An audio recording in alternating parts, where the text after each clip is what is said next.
Hello. So today we have to learn the next chapter. Chapter number 10, concepts and conventions. So in this chapter we will study few definitions like concept, definition of concept, definition of convention, what is meant by the GAAP stands for. Then we will go with the individual concepts and few constructions. But we should know what is meant by the concepts and convention. So we have studied accounting or bookkeeping. So what is meant by the accounting? What we are doing? We are recording the economical events into the books of accounting, into some books. And this process of recording the economical events into books, and those books known as the books of accounting. So this process of recording we are known as the accounting. Is it? So while recording the economical events, we should follow some principles, some rules, some assumptions. Is it? To maintain the record or to record the transaction into the books of accounting, we have to follow some principles, some procedures, some rule or some assumptions. So the principles or the practices or the assumptions or the conditions or the procedures which we are following for maintaining the books of accounting or bookkeeping or recording the transactions, those principles or the practices or assumptions or rules known as other concepts and conventions. Principles, rules, assumptions, conditions known as other concepts and conventions. So let us first learn the definitions like the concepts, conventions and what is meant by GAAP. So concepts means accounting means some conditions and assumptions upon which accounting is based. Some conditions and assumptions upon which accounting is based is known as the concept. Is it? Assumptions and the conditions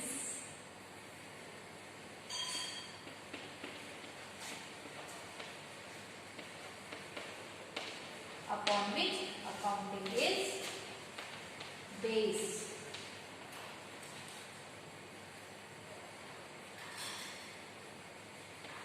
Accounting is based, known as the concept. Is it? Now next concept.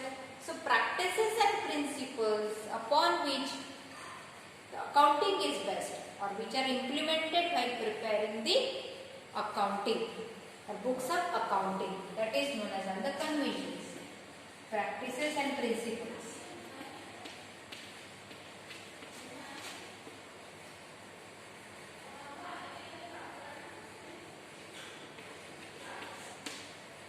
Is it? Or the practices with the help of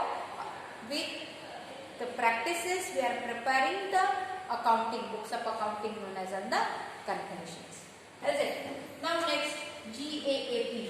GAAP in accounting. GAAP in accounting stands for General Accepted Accounting Principles. General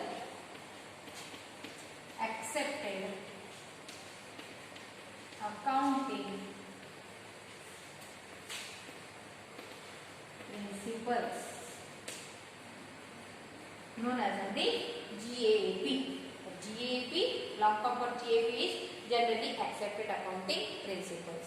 So these concepts and conventions are the GAAP, General Accepted Accounting Principles. And what is meant by the concept? Some assumptions and conditions upon which accounting is based, known as the concept. Some practices upon which the accounting is based, known as the conventions. Okay, so let us study the concepts. Now, these are the enlisted concepts we have to study one by one. So, few concepts or few assumptions and conditions upon which accounting is based are entity concept, dual aspect concept, going concern concept, money measurement concept, accounting period concept, revenue realization concept, matching concepts. These are the concepts. Accrual concept and evidence verifiable concepts. Let us try to understand one by one. So first one is the entity concept. Entity.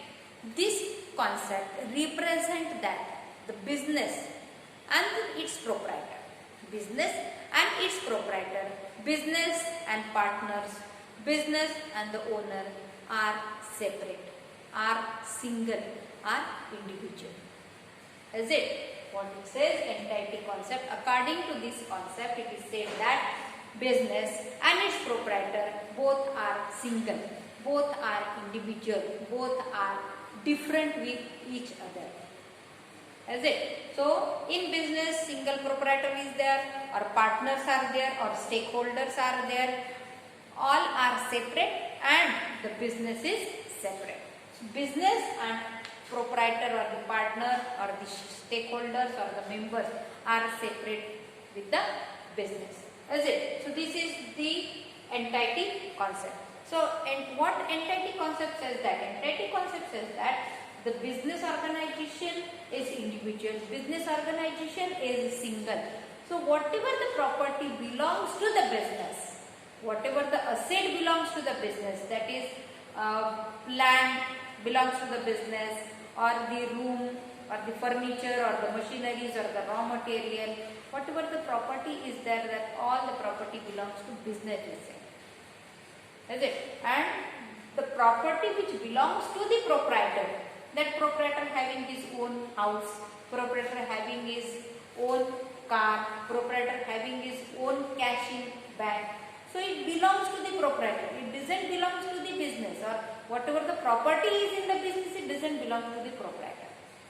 So entity concept says that the proprietor and business both are separate with each other. Is it?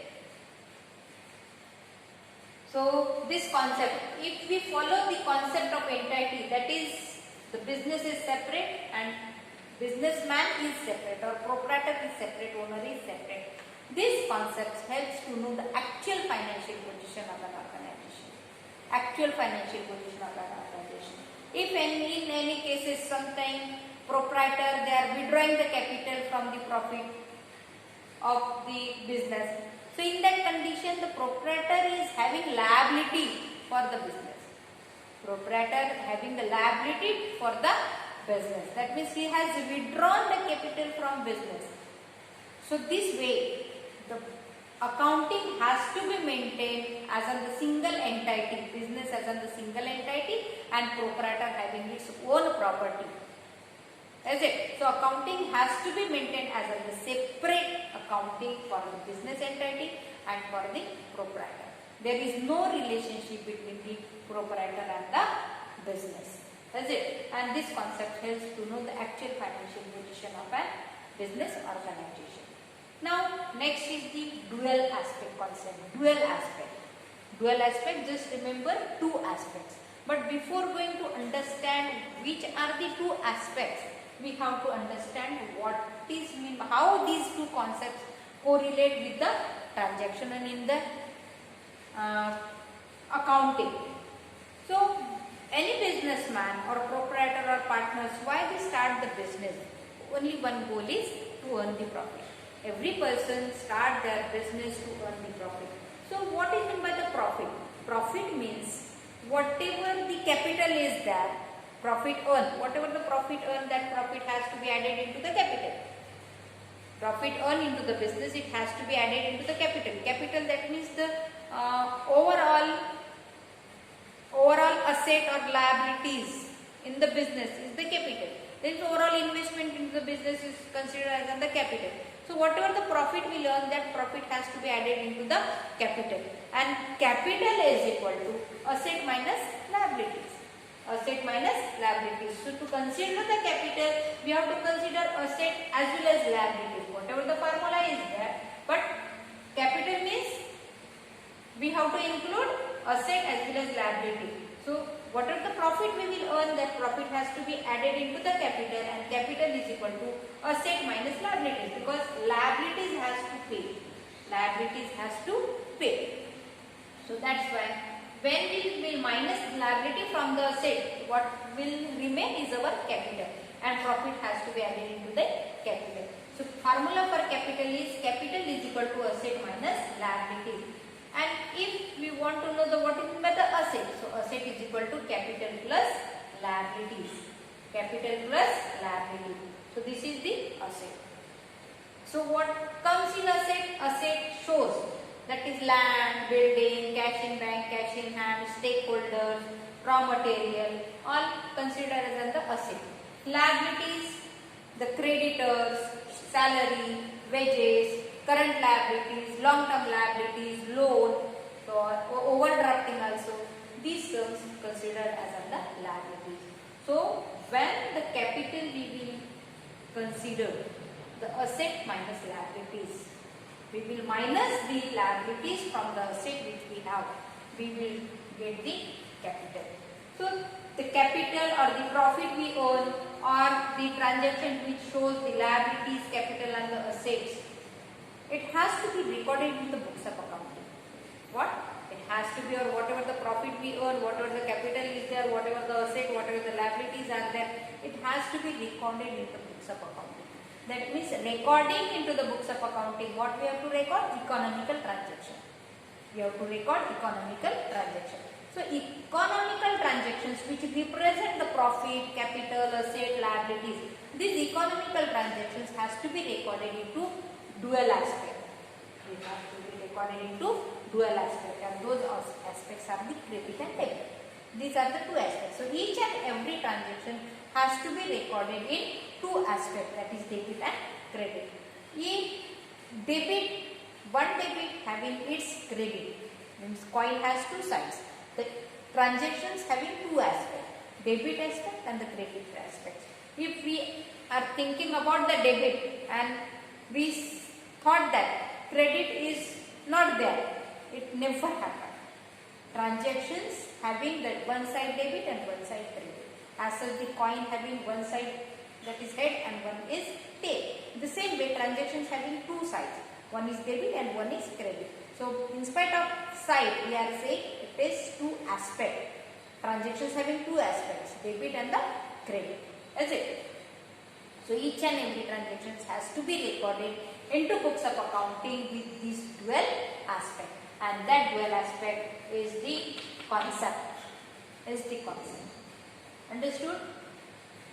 Means while recording, simple thing, while recording the economical transaction to the books of accounting, this has to be recorded into two aspects, and every transaction, each and every transaction having both the aspects. So that means each and every transaction has to be recorded into the debit and credit aspect and the dual aspect. So what we are recording?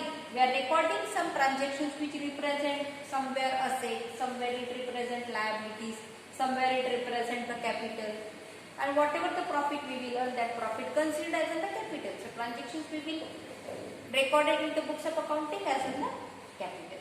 Is it? So this, if we are recording the transaction to the books of accounting with both the aspects or in dual aspect, it helps to know the financial position of an organization, actual profit and loss of an organization. Is it? Now, next one is the money measurement concept. Money measurement concept. We have already studied into the introduction to accounting, that is money measurement. Our books of accounting can consider only the money term.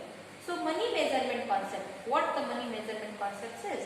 According to money measurement concept, the transactions are recorded in the books of accounting. So which transactions are recorded in the books of accounting?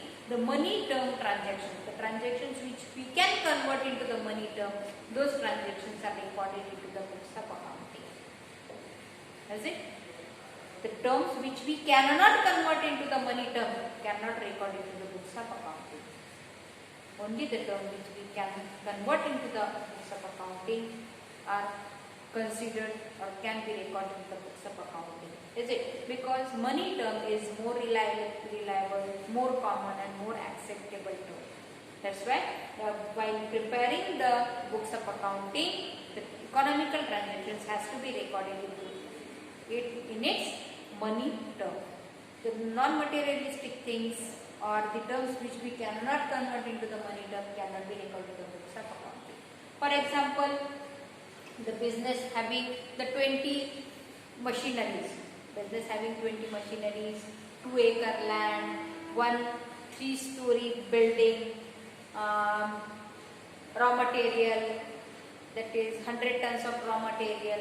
So this the machineries, furniture, land, building, we can easily convert into the money term. That means 2-acre Jameen is there, that 2-acre land is there, that 2-acre land can be valued as under 20 lakh rupees. Is it? If 20 machineries are there, 20 machineries can be converted as under 50 lakh rupees. Machineries is of the value of 50 lakh rupees. So this way, the terms which we can convert into the money term, only those money terms can be recorded in the books of accounting. So money measurement says this. So while recording the transactions with its money term, the one thing we have to keep in mind that the transactions has to be recorded with its cost. Transactions has to be recorded in books of accounting with its cost. Is it? At what cost it is acquired? At what cost it is acquired? If there is a changes come in future, the value of that material, it doesn't record, it doesn't accept into the books of accounting. But the transactions or the material which we have to record in the books of accounting, that value of that material, value of those machineries has to be recorded at what cost it is acquired during that particular accounting period. Accounting, at what cost we purchase the material, that has to be recorded into the books of accounting. And if there is a changes comes in the money value or in the monetary value of that particular material, it is not accepted, is it? So again, this money measurement concept helps to know the actual cost of product, actual cost of product or actual cost of material. Now, next one is the cost concept. Next is cost concept. So this cost concept says that whatever the asset, whatever the transaction, not only the asset, liabilities are also there, whatever the transactions we are recording into the books of accounting, it has to be recorded with its at the cost, at what cost it is acquired. It should be recorded with its cost, at what cost it is acquired, at what cost we purchased it during that particular accounting period. For example, organization purchased 2-acre land in 2016. Organization purchased 2-acre land, and the land was acquired for rupees 2 lakh.